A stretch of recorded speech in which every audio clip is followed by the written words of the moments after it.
Kensington Palace, a royal residence for 329 years, and now home to a very modern princess in waiting. Tucked away in a quiet corner of West London, Kensington has become the power base for the most popular royals in Britain. And as the American actress Meghan Markle prepares to join a long line of glamorous princesses who've lived there, her royal education will begin inside its gates. It's where two future kings currently live, where one of our longest-serving monarchs was born and raised, and where Hollywood A-listers partied with Princess Margaret. Celebrities would just love to have an invitation to Kensington Palace. It's where another princess became an icon and a royal rebel. It really was like the first episode of the royal soap opera. Next to Prince Charles and I can't go wrong. He's there with me. And where its luxury surroundings became a prison instead of a sanctuary. They descended on Diana. Kensington Palace was effectively under siege from the paparazzi. In one of the royals' darkest hours, it was the focus for a country's grief. It was like suddenly like the nation's heartbeat was at Kensington Palace. But today, it's the scene of celebrations once again. And as the world's media descend for the wedding of the decade, a tougher, more modern royal is emerging from inside Kensington Palace.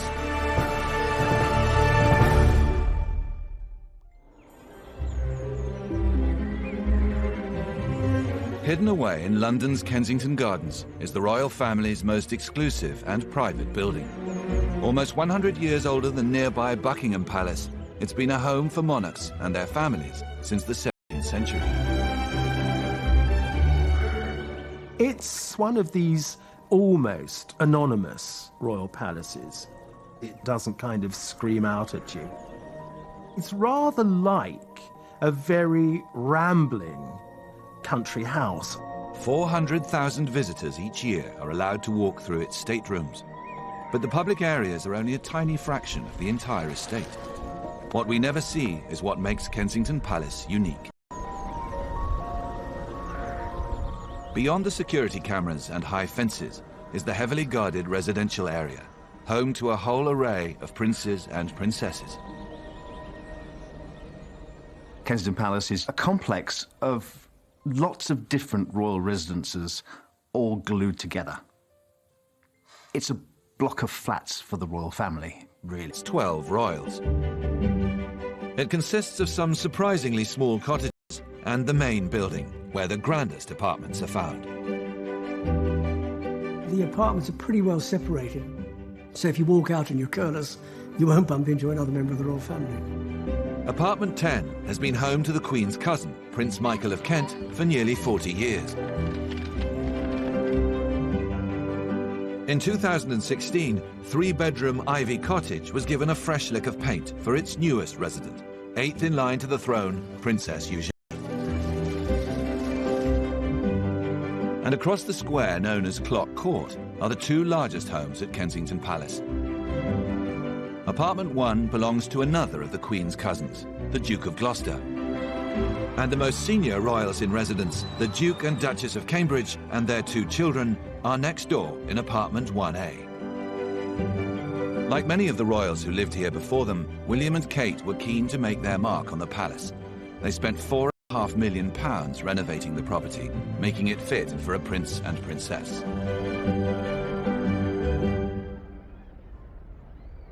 For most of us, an apartment or a flat would be maybe a bedroom or two and maybe a living room and some kind of small kitchen.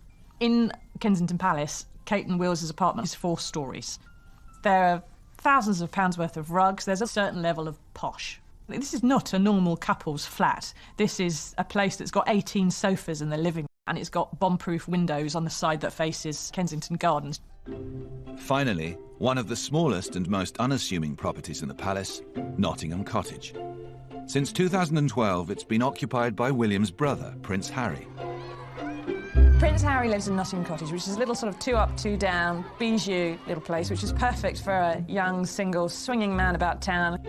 It was a starter home, certainly a perfect bachelor pad. It has a very sweet garden. Nottingham One of the first things Prince Harry did was put a hammock in it so he could chill out in the, spring and summer days, and he very much made that apartment his own. But it wouldn't stay a bachelor pad forever. And in November 2017, Nottingham Cottage was the unlikely site of an historic event, one which would ultimately bring yet another princess to live at Kensington Palace.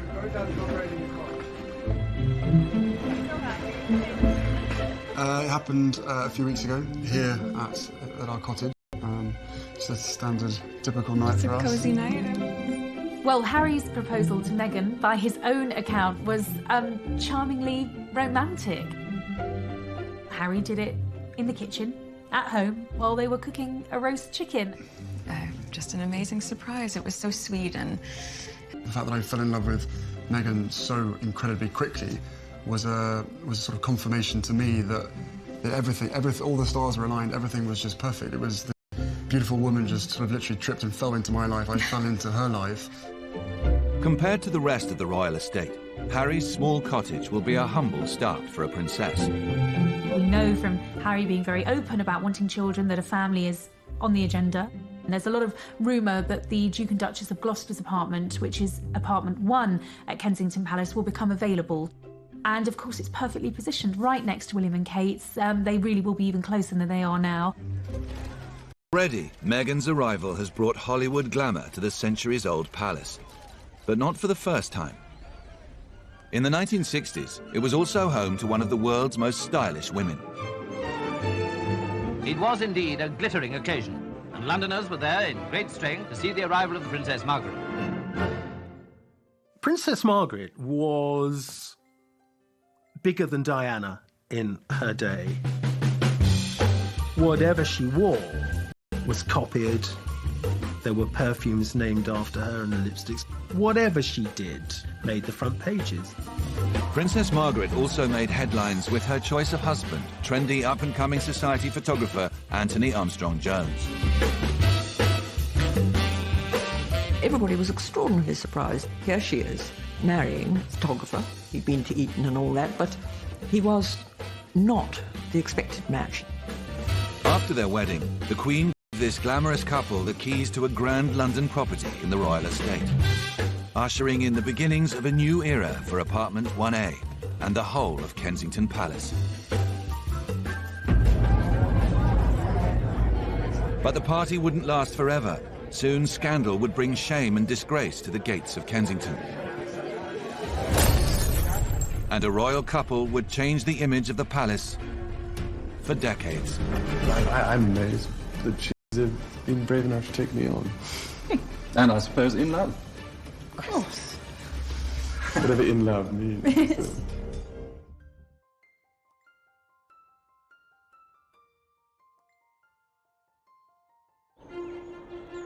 Kensington Palace, a spectacular royal housing estate and ground zero for a 21st century royal revolution. Most notably home to the third and fourth generations of the House of Windsor. The most popular royals in Britain are about to be joined by the newest of a long line of princesses based at Kensington Palace, Prince Harry's fiancée, Meghan Markle.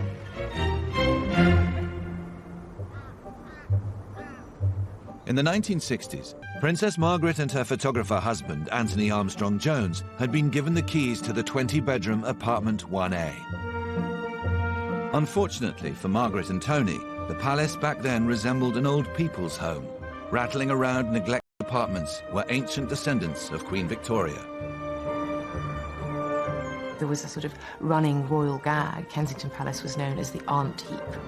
There were all sorts of old aunts tucked away in various cubbyholes, waited on by equally ancient servants. It was a rather eccentric boarding house. Margaret and Tony were shocked when they first saw the state of their new apartment. It was far from fit for a modern princess. The last resident of apartment 1A was Princess Louise, the fourth daughter of Queen Victoria. She died at the age of 91 in 1939. So for 20 years, nothing had been done to that house at all.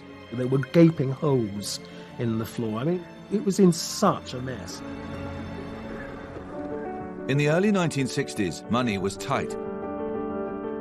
The government agreed to fork out just £80 £100,000 on rebuilding apartment 1A. Margaret and Tony would have to take care of the interior design themselves. To garner positive press, they let it be known they were going to roll up their sleeves and get stuck in. There were a pair of mahogany doors that divided the drawing room and the dining room, and Tony did those with the help of Margaret. They varnished them and all the rest of it in a bid to keep the cost down. 3 years later, 3 bedrooms, 9 staff bedrooms, 4 staff bathrooms, 3 kitchens, a photographic darkroom and 10 more rooms had been renovated. With the arrival of the couple's children, David and Sarah, day and night nurseries were also installed. But Kensington Palace wasn't going to become a quiet family home. Britain's capital was at the centre of a global cultural change, and the royal couple were firmly a part of it. Swinging London, by golly, did it swing when it swung. And at the apex of swinging London were Princess Margaret and Tony. They were invited to every premiere and party. But the hottest ticket in town was an invite back to Kensington Palace. They had parties with all the A-list people around. Rudolph Nureyev, Margot Fontaine, Frank Sinatra, Elizabeth Taylor, Peter Sellers and Brit Eck. An invitation to Kensington Palace.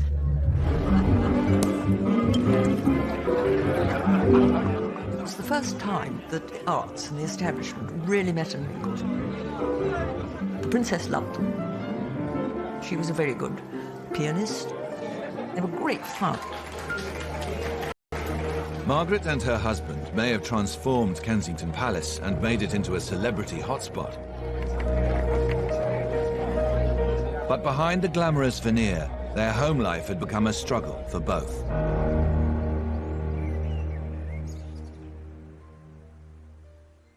From the start, the arrival of a working photographer into the royal household had caused resistance. As time went on, even Margaret's loyal staff made their feelings clear. Staff at Kensington Palace were a mixed lot. First of all was Margaret's dresser. She disapproved of Tony, so much so that when the princess was called, this used to be very much the custom, you were called in grand houses always with a cup of early morning tea. But the dresser who brought in the early morning tea would only bring in 1 cup. She thought the princess should have married a duke. And that wasn't all that was wrong between Margaret and Tony. Both were attracted to others within their social scene, and their affairs would shatter their once happy marriage. The arguments started to become rather public.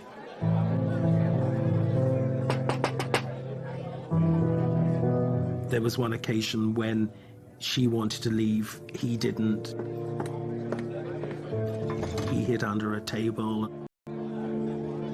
It all became rather ugly. Eventually, it became clear to Margaret and Tony that their marriage was over.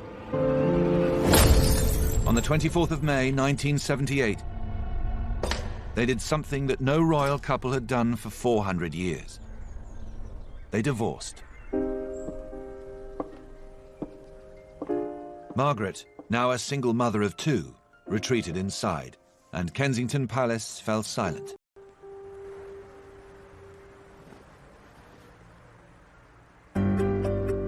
Princess Margaret was only the latest in a long line of royals to experience heartbreak at Kensington Palace. It was more than 300 years ago that King William III and Queen Mary II bought a small mansion in the countryside village of Kensington. Their aim, to escape the pollution of nearby London. Kensington at the end of the 17th century was still really rural, a hamlet almost, and it's a long way away from the heart. He didn't like being in Whitehall, which was damp, it was smoggy, it was a polluted part of the world. So they were in a hurry to find somewhere else. The King and Queen hired Britain's best architect, Sir Christopher Wren, to transform the then modest Nottingham House into a palace. By then, Wren was celebrated throughout the land. When Wren started working on Kensington Palace, he was nearly 60. He'd been architect to the Crown for a couple of decades, and he's at the peak of his career. He's in the middle of rebuilding St Paul's Cathedral, which is without doubt the greatest building in the kingdom.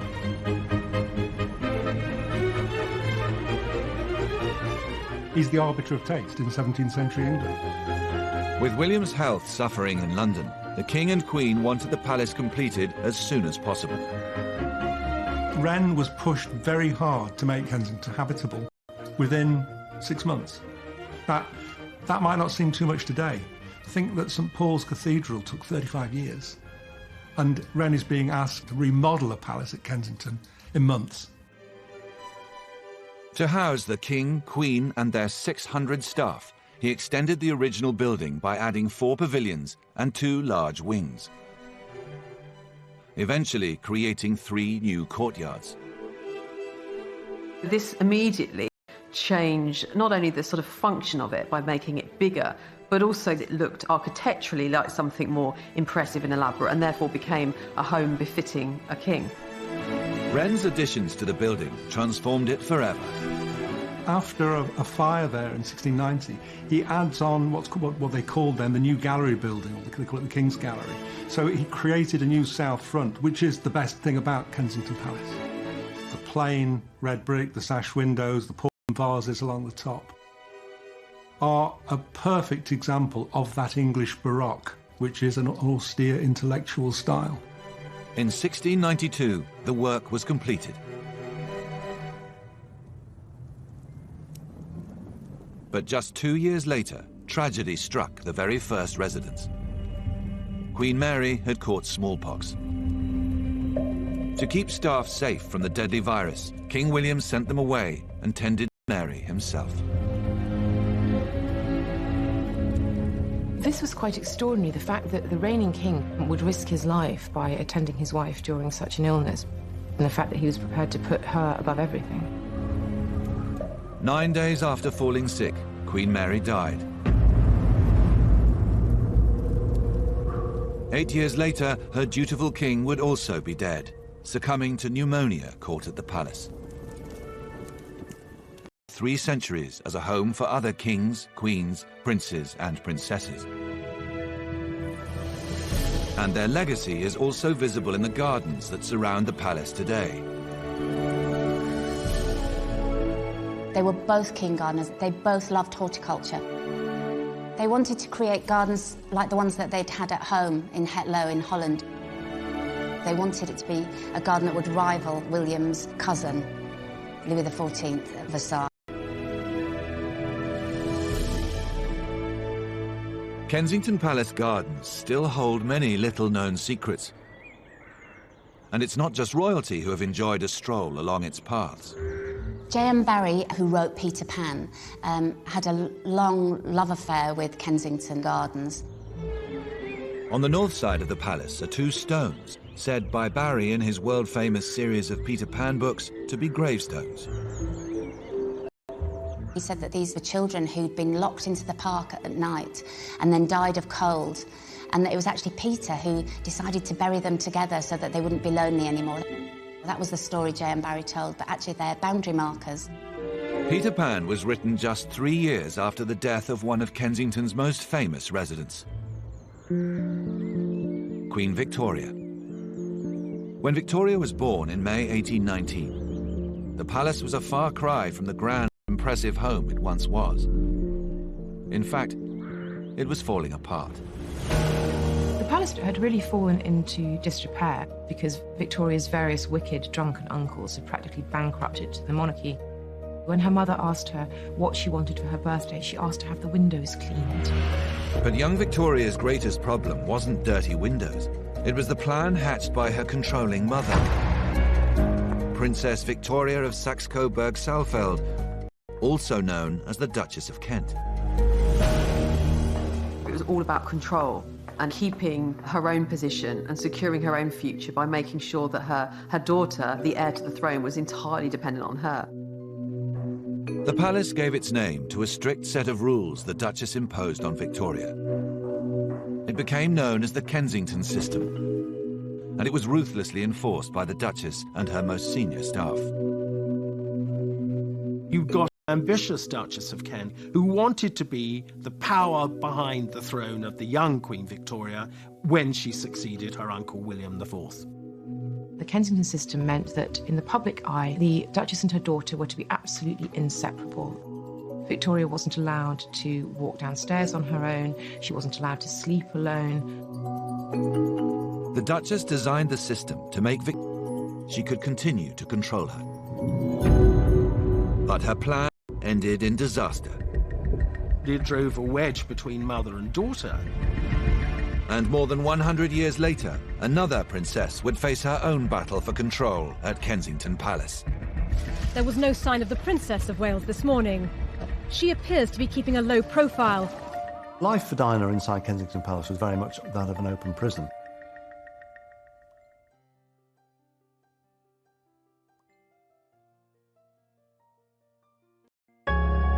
Kensington Palace has stood for 329 years as home to minor and major royalty. In the 19th century, it also lent its name to a strict method of royal child rearing, which became known as the Kensington system. The thinking behind the Kensington system was that the Duchess of Kent exerted influence over the young Victoria. It cannot be denied that the Duchess of Kent was ambitious. But if she was ambitious for herself, she was even more ambitious for her daughter. And this was in preparation for Victoria becoming queen. In 1837, after 18 years of living under the system, Victoria was woken to be told her uncle was dead and she was now queen. Finally, it was the moment Victoria's mother hoped she would seize control as the power behind her daughter. Sadly, for the Duchess of Kent, the Kensington system was an absolute disaster. It had produced precisely the popular, fresh young monarch who the people craved. And because Victoria was so popular, it also gave her the confidence to reject her mother. This whole system worked, but it also drove a wedge between mother and daughter to the extent that when Victoria ascended the throne, 3 weeks later, she moved out of Kensington Palace and into Buckingham Palace, becoming the first sovereign to live there. The Kensington system had failed the Duchess, as Victoria sidelined her mother completely. But the palace itself had helped shape one of Britain's greatest ever monarchs. And remarkably, her strong family connection to the palace lived on there until 1981. Princess Alice of Athlone kept herself very much to herself. Wouldn't really have known who she was. The fascinating thing about her, she never had a car. This never fazed Princess Alice. She always went around on the number 9 or the number 52 bus. There was one famous occasion. Princess Marina was returning in stop. So she said, "Auntie Alice, we're going back. Would you like a lift?" And Princess Alice looked up and scanned the sky and she said, "I don't think so, Min. I'll take the bus. It's a lovely day." How many people, I sometimes used to wonder, standing in the bus queue, realised that this was Queen Victoria's last grandchild. As Princess Alice saw out her final days inside Kensington Palace, a new, more modern face of royalty was preparing to move in. In February 1981, King-in-Waiting Prince Charles announced his engagement to Lady Diana Spencer. When the couple stepped in front of the cameras, the world was enchanted by this modern-day fairy tale. The popularity of the Prince and Princess of Wales at the time of their marriage was off the scale. I think the Charles and Diana story really kicked off the soap opera element of the royal family. I think the reporting became less deferential. It really was like the first episode of the royal soap opera. Charles and Diana immediately started planning their future together. Charles had been living at Buckingham Palace like all the Queen's children had, and he'd gone to the Queen and said he wanted a home where he could raise a family, and so a very large apartment was earmarked for them at Kensington Palace. Diana and Charles were the world's biggest celebrities. So to have them in a place which was easily accessible to the public, remember, it was right next to Kensington Gardens. People can walk past it all the time. in the windows, you could wave at her if you felt like it.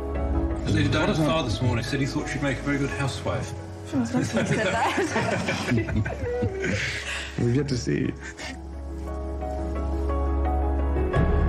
As heir to the throne, Charles and his wife Diana were entitled to the grandest property on the royal housing estate. But Princess Margaret lived in apartment 1A, so Charles and Di were given keys to the next largest, the combined apartments 8 and 9. Immediately set about making them fit for a princess. Diana was going to have the final say on decorating Kensington Palace apartment. She got her mother in to help, and she brought in an interior designer called Dudley Poplack, and he chose the fabrics and the colour schemes. It was all done with a great deal of style and panache. In June 1982, interest in Kensington Palace went into overdrive when a new resident arrived, Prince William.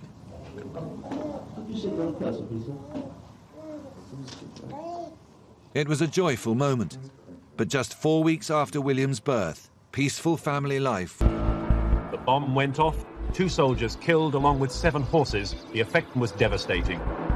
The IRA blew up a detachment of guardsmen, still etched on the memory. Dead horses, dead guardsmen. Horrifying. This was the latest IRA terror atrocity on British streets. The bomb was designed to kill as many as possible and was packed around with nails. They had exploded a bomb on the road leading directly to Kensington Palace, and royal security was ill-equipped to deal with such a devastating attack. In those days, the Queen was guarded by a man who didn't carry a gun but a rolled-up umbrella. The security at Kensington Palace was so lax that if they were sent a padded envelope, one of the members of staff would be told to throw the envelope against the wall and quickly shut the door. And that was their way of testing to see if there was a bomb inside. The fears are now that this may herald the start of a new IRA terror campaign in London. With the bomb exploding so close to Kensington, shockwaves were sent through royal security. Their greatest fear was that the next target could be Kensington Palace itself. Everybody in public life was a potential candidate for assassination and was a significant threat level against members of the royal family. Now, royalty protection was increased in its numbers. There was almost a bottomless pit of cash, and equipment was available. In the aftermath of the blast, Kensington Palace was transformed from a relaxed royal home into a fortress. Access to the Waleses was now tightly controlled. Every palace press corps was under strict supervision. Prince William had brought a ball along to play with, but all that really interested him were the cameras. Restricted access for royal reporters meant any news coming out of the palace was thin on the ground. Most of the time, the royal family, they don't want stories to get into the public domain. Since the heyday of the press in the 40s and 50s and 60s, the royal family have come to realise they have to deal with it. The proud parents with their baby son and heir, David Albert Charles Viscount Linley. To accept that there's going to be some intrusion and that there is a benefit to that, which is that if it's handled correctly, the royal family remains something that has public support in the UK. The job is to try and paper over the cracks and keep a happy face and keep the ship sailing. You got a glimpse of family life, I suppose. There was no question and answers about how life was going. You got what you were shown, which was William can now crawl, William can now walk. In 1994, after the birth of Prince Harry, access was restricted further. For the press, the only regular glimpse of the young princes was on the school run. Kensington Palace for the young boys became an important sanctuary.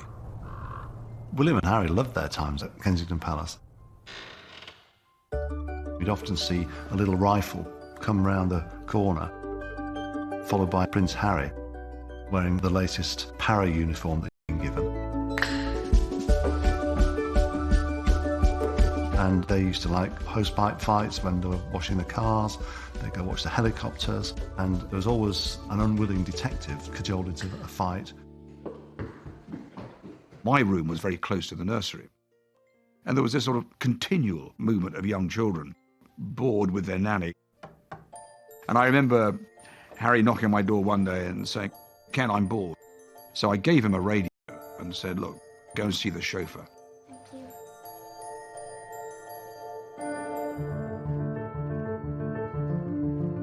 20 minutes later, I was rather worried that he hadn't come back. Now, this is where panic sets in. Harry, come in, Harry. So I called him up on the radio and he answered. I said, oh, where are you, Harry? He said, just a moment. And suddenly out of nowhere, he said, I'm outside Tower Records in Ken Church Street. Well, I don't think I've ever moved as fast in my life. And there, in his khaki uniform, with his beret on and his radio, was Harry. We got away with that one. Relief for the royal staff, but there were more turbulent times ahead. As Charles and Diana's marriage began to falter, the rebel princess took control of the palace and banished many of those whose job it was to protect her. She did the most extraordinary thing. She had the locks changed on Kensington Palace.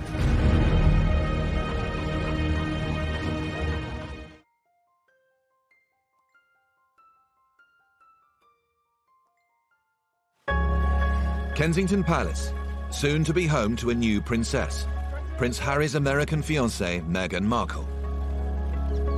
Over centuries, the palace has played host to many different kinds of resident.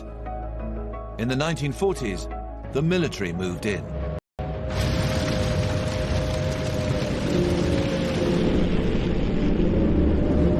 During World War II, the capital was rocked by German bombing raids.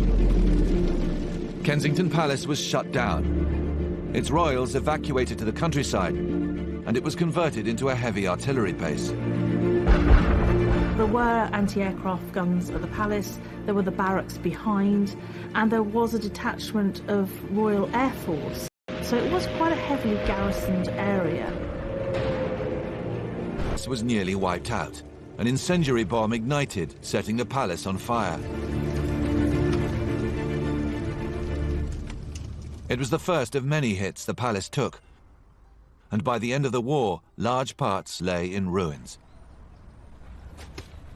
In 1945, London began its rebuilding, but work wouldn't start on the palace for another 11 years. There was a sense that the royals couldn't jump the queue or be seen to kind of get their own house in order before everybody else. And so it did take time to bring about the repairs, but that was seen as very much the right thing to do. But could Kensington Palace have a secret wartime past? Historians like Helen Fry believe that it does, and that it served as more than just an artillery base during the war. There's an area behind Kensington Palace, the paddock, that George VI signed off permission for the War Office to use the north end of the paddock for special purposes. This secret request for the palace's land came on behalf of a little-known department of military intelligence known as MI-19. This covert group was responsible for the detention of German prisoners of war on British soil. MI-19 also seized control of 3 grand houses next to the palace. The houses became known as the London Cage. Cage is like a slang for interrogation quarters, and it was there that over 3,000 German prisoners of war and high-ranking Nazi war criminals were interrogated. MI-19 had taken over the grounds in order to make them part of their hidden prisoner of war camp to house and exercise German POWs. We know from aerial photography that there was barbed wire, it was heavily guarded, it was secluded from the public eye. But behind locked doors, this undercover prisoner of war camp in the heart of Kensington may have held an even darker secret. Helen Fry believes German prisoners were marched into the neighbouring houses for brutal interrogation. Prisoners were told to write down their version of events.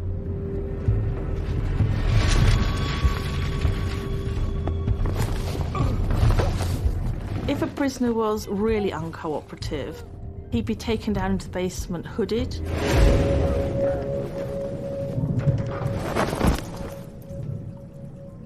It was down there in converted cells and interrogation rooms where some of the prisoners were struck or they had to stand for 48 hours. Some were like a Soviet-style prison. Pretty horrific.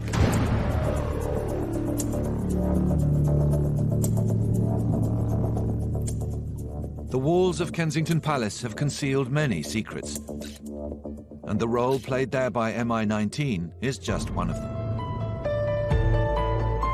In the early 90s, its most famous residents were leading double lives. Resulting strains on the Prince and Princess of Wales would nearly bring the royal family to its knees. Charles and Diana were very good at doing their formal stuff together very well. They could do these engagements almost like clockwork.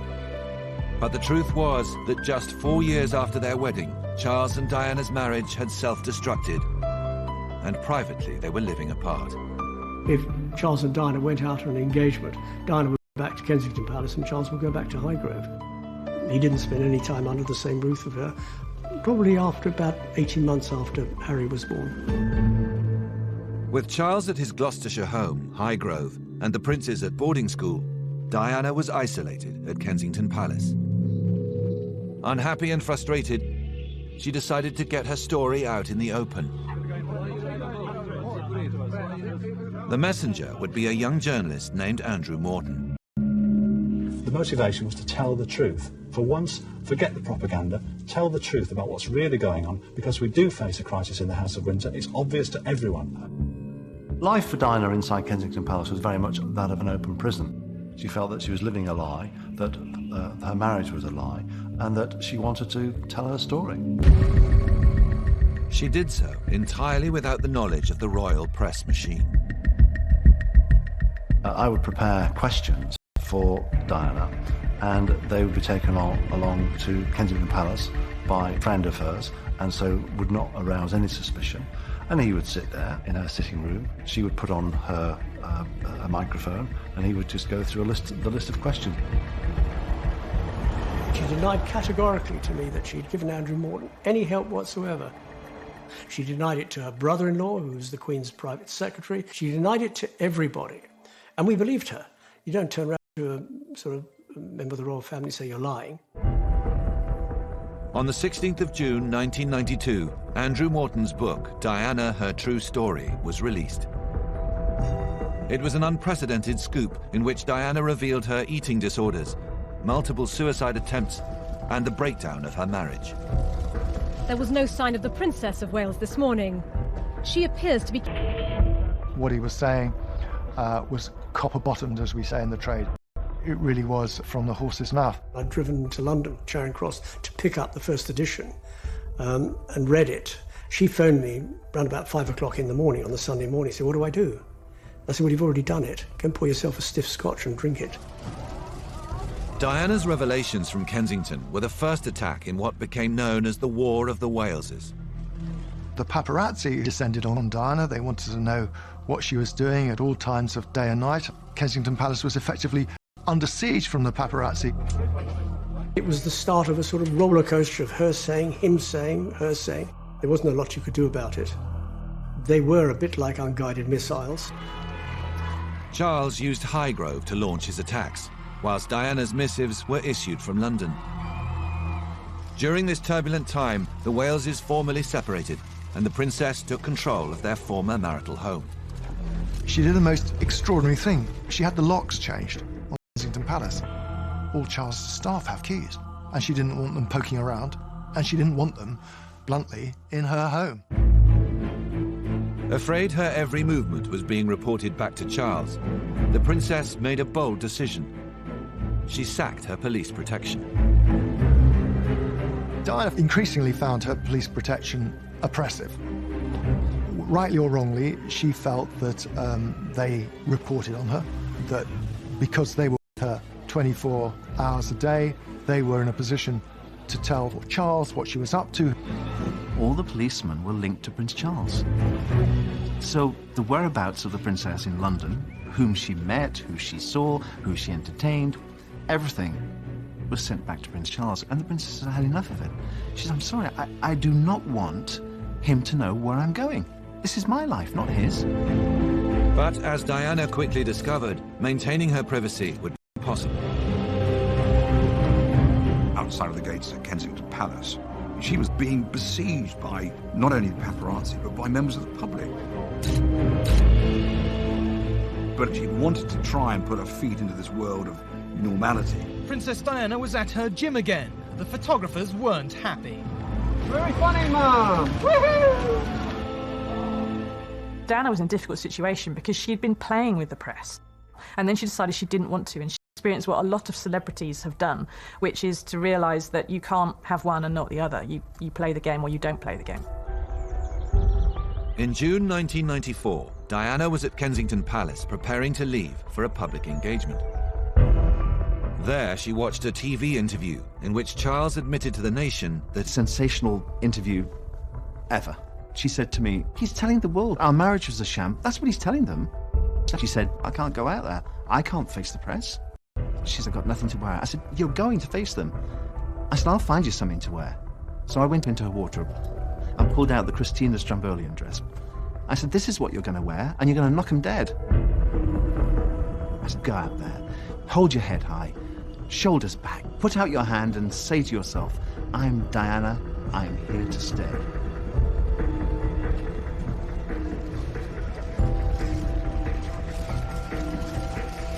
She did it. She did it.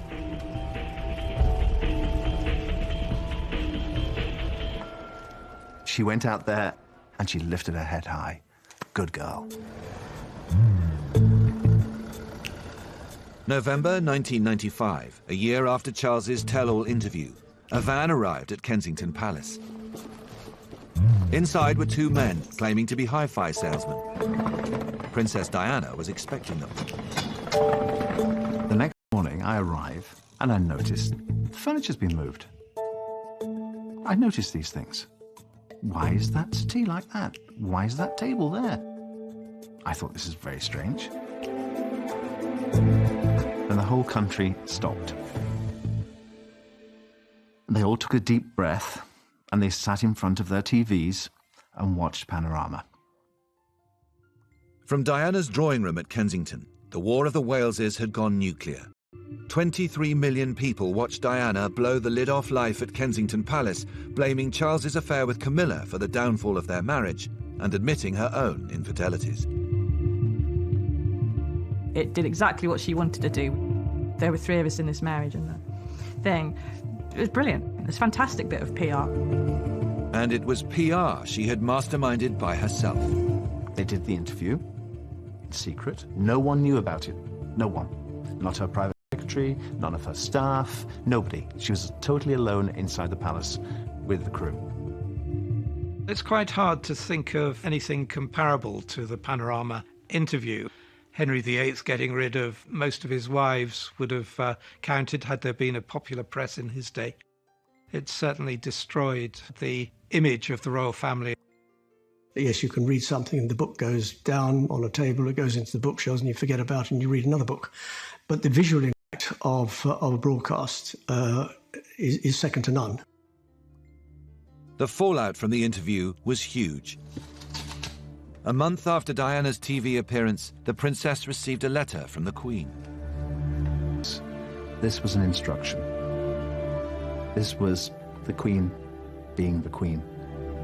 I have taken advice from my Prime Minister and the Archbishop of Canterbury, and we both feel that it is in the country's best interest if you and Charles were divorced. That's how it read. She was devastated. On the 28th of August, 1996, the Wales' marriage was formally dissolved. But the drama wasn't over. Soon, Kensington Palace would witness the death of two princesses. One triggered an extraordinary event in British history. Thank you so much. The other would result in the keys being passed to a new generation of royals.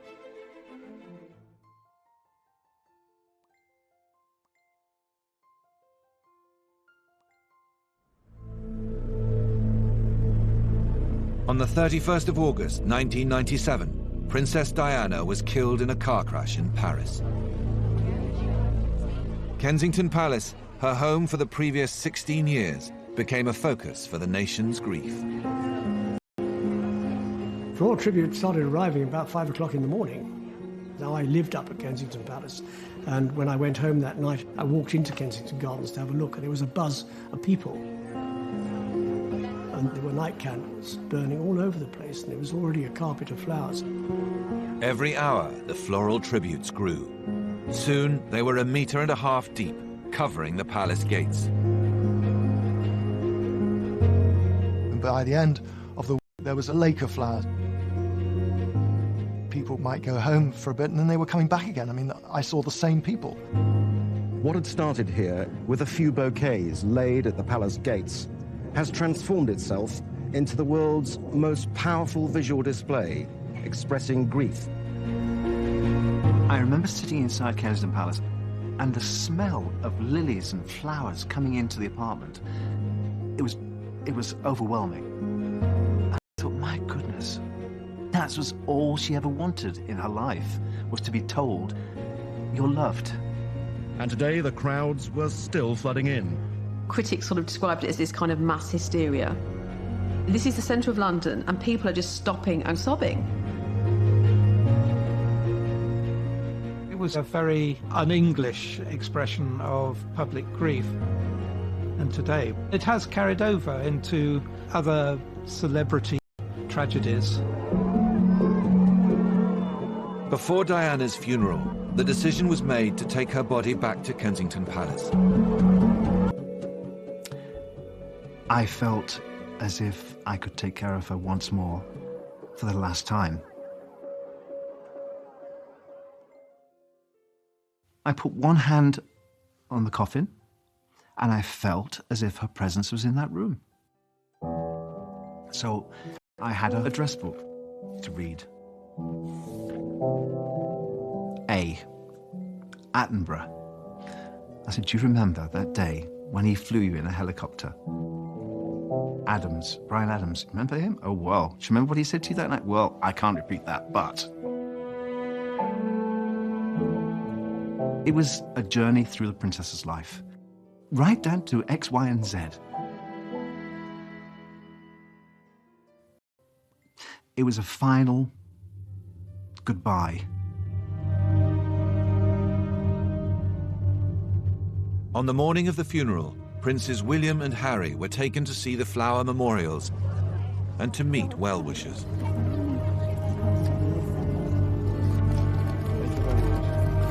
William! Thank you so much. They'd come back to their own home. They didn't go inside the palace, they just came to the gardens and to marvel and to be astonished, as indeed they were, by the sea of flowers. And yet it was heartbreaking too, because here were these young boys who'd suddenly lost their mother. The world had been clamouring for a glimpse of them all week.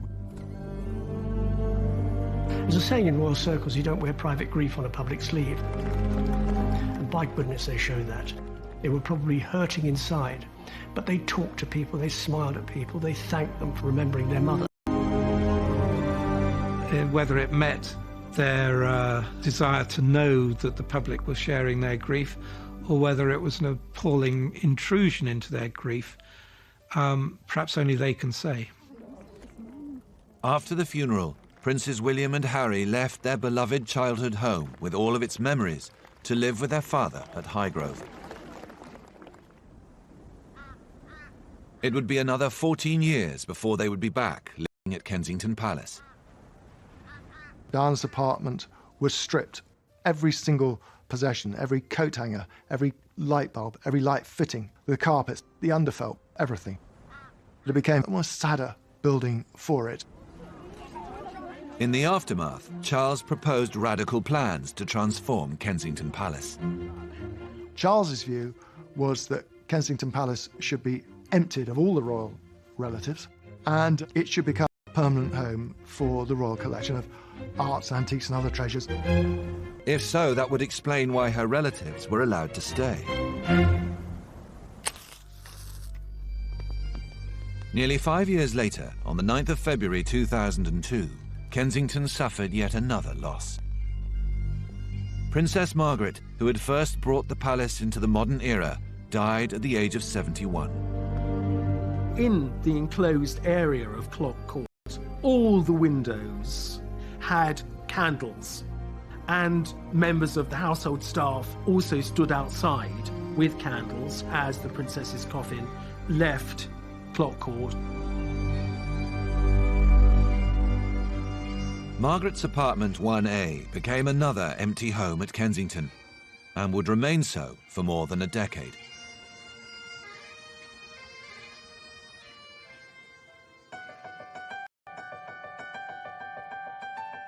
During the 80s and 90s, Kensington was a place of turmoil for many. But for one young royal, it held happy memories. So perhaps it's no surprise that in June 2013, Prince William moved back home. Having married Kate, Duchess of Cambridge, William decided that Kensington Palace would once again be a home fit for a princess.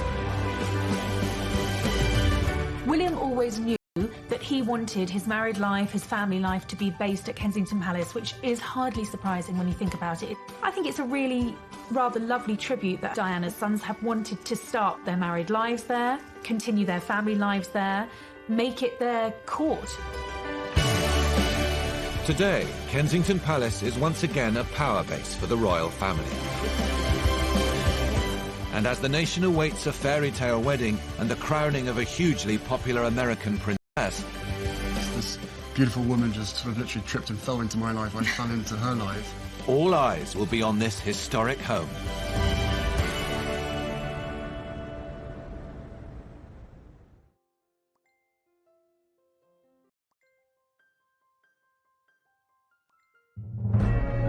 For more than 3 centuries, Kensington Palace has been home to members of the royal family. It was built by Britain's greatest architect to be fit for the king and queen.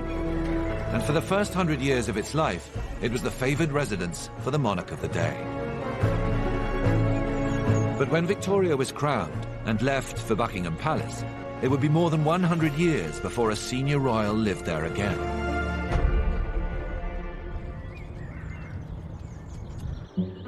In the 21st century, Kensington's fortunes have ebbed and flowed.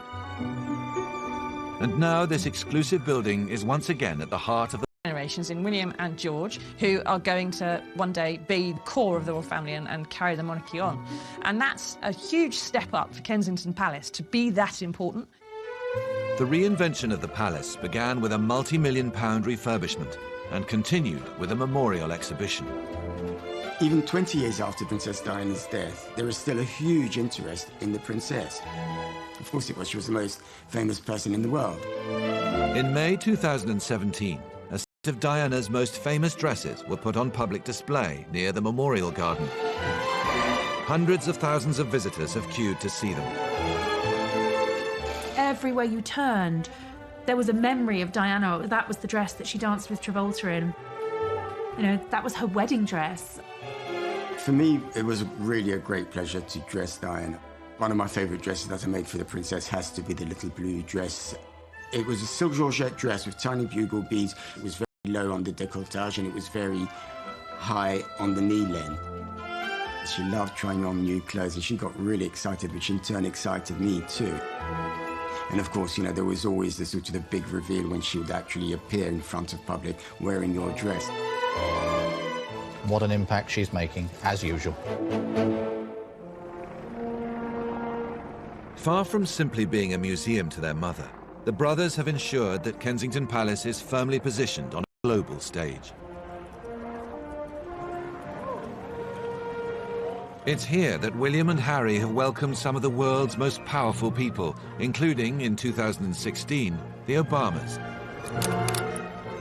This is the leader of the free world, the President of the United States, coming to Kensington Palace for supper with the Cambridges, the #1 glamour couple in the world. I think both sides were reflecting in each other's glory, if you like.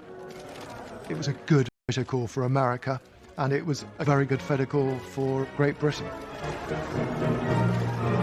When the former president and first lady were taken inside, we were offered a rare glimpse of life behind the doors of this hidden home. People have this idea of what a palace must be like, but it's not like that. Kensington Palace is a real home. It was actually the first time that we got to see inside Kensington Palace after this incredibly expensive refurbishment. And actually very charmingly got to see Kate interact with George. There's a lovely picture of her crouching down while George is on a rocking horse and he's obviously ready for bed in his pyjamas and his dressing gown. But the publication of photos of the royal children was criticised by some. If you spend a lot of time arguing that your child's privacy shouldn't be invaded, then publishing a photograph of them in a dress... The photo call was an early example of the young royals taking charge of their media relations. After witnessing their mother's fraught relationship with the press, William and Harry have been keen to manage their own in a different way. It's inarguable that the way the press behaved with Diana and Diana behaved with the press has influenced William and Harry's attitudes towards the media. Kensington Palace tweeted earlier that they'd also like to thank everyone for their warm wishes. In the 80s, everything that came out media-wise came out of Buckingham Palace. There was one press office, and the one press office catered for every member of the royal family. But now, Kensington has its own press team. They now have a sort of little mini court, Harry and William, at Kensington Palace. They want to control the media because they have seen from their mother that if you can control the message, that you get your side out there. In 2015, the Duke of Cambridge used his personal communications team to issue a notice to press and public alike. Prince William put out a statement asking for more privacy and detailing some of the things that photographers had done in order to get photographs of his children. They are going directly to the public. You know, that press statement went out on Twitter. They realise that they've got a voice through their social media and they're going to use it. If you can persuade the public that they are being mistreated, then you may perhaps stop the appetite for buying the magazines in the first place, which reduces the market for the paparazzi pictures in the long run.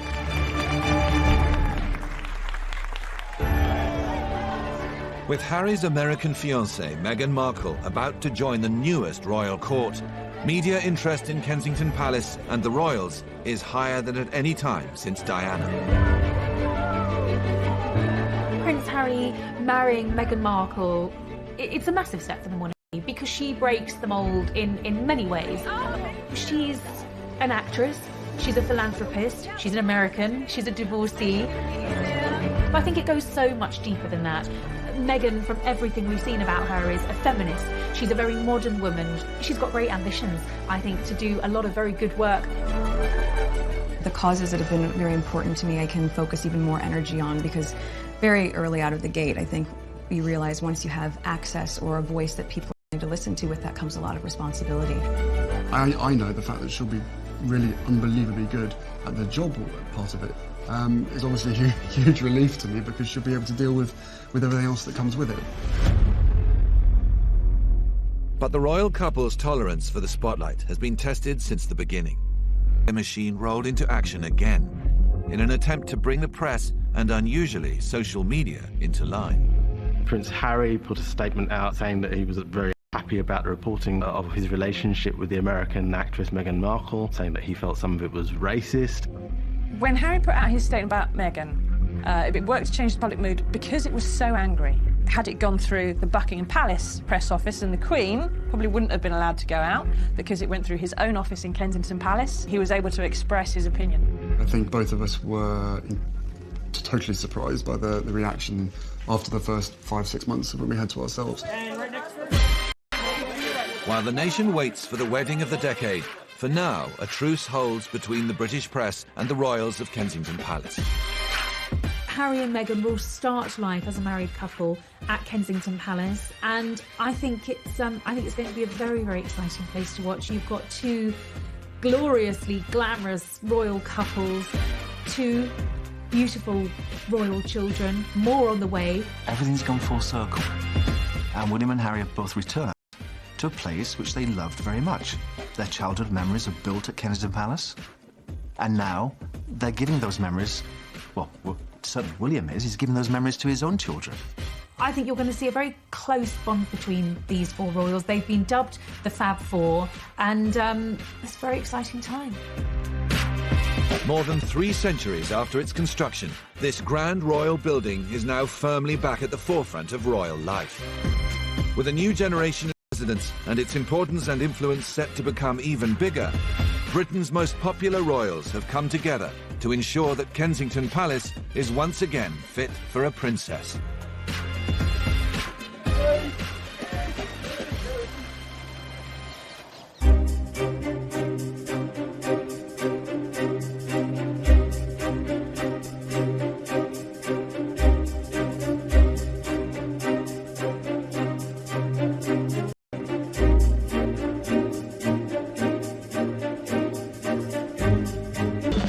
But the hottest ticket in town was an invite back to Kensington Palace.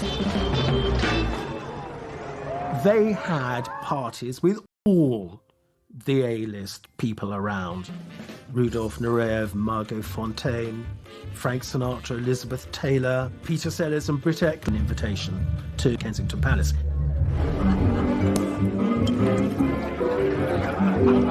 It was the first time that the arts and the establishment really met and mingled. The princess loved them. She was a very good pianist. They were great fun. Margaret and her husband may have transformed Kensington Palace and made it into a celebrity hotspot. But behind the glamorous veneer, their home life had become a struggle for both.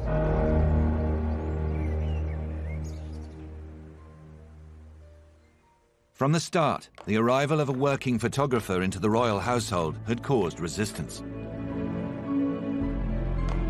As time went on, even Margaret's loyal staff